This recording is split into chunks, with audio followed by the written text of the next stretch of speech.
Hi, it's nearly 4:30 on a kind of cold Wednesday evening, and in New Hampshire. I've been here for a little over 4 months, and I'm much better after the broken arm I had slowed me down quite a bit. But now I can walk a little bit with the help of a walker. I can't use a cane yet. I spend a lot of time in a wheelchair or a recliner, and it's a nice time to catch up with books. But it should be even a better time for me to catch up with all of you. Chris has been here with me all afternoon, filling me in on different things going on in the families. And both of us agree that we're always looking at the younger members of our families and how we can be of better use to them in a deeper, stronger, more loving relationship with them.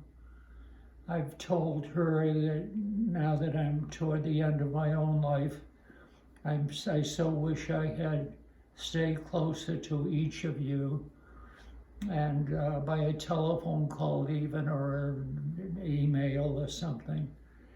And I hope you will forgive me for that and say a prayer that I'll still make it to be with Maria. When I get up in the morning, it's so easy to think that I'm one day closer to being with her. And as I told Chris a couple of hours ago when she appeared in my room here, I suddenly feel very much at peace, just because she's here and I can look her in the eye and enjoy her smile, and knowing that she wants to be on my best behavior. And we're both looking at her cat, a tremendous pet to have, and his name is Moonlight. And I have any number of pictures of him on my cell phone being cradled by Chris or Mike, her husband. And so we've just had a fine time here, just watching an autumn evening get cooler and darker, and life is so good to have. And I'm so glad for all of you who happen to hear these words. I am feeling better than I have been in months and months. And Connecticut turned out to be somewhat disappointing as far as rehabilitation went. And I've had nothing but supremely helpful service here in New Hampshire. It's a wonderful place to be, and good people all around.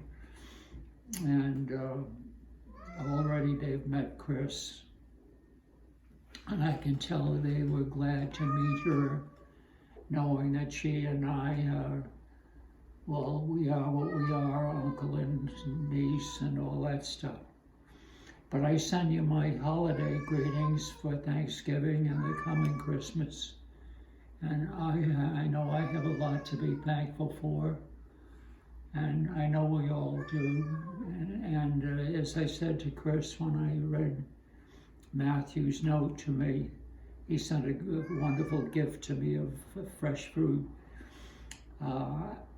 As I said to her, I'm losing my train of thought now, because all of a sudden I'm seeing a lot of people in my mind whom I want to touch personal base with. So I'll just say to you that, I know, Matthew ended his note to me with the simple words so many of us use: I love you. And so may I say those same 3 simple words to each of you and to all of you. I love you, Uncle Dan.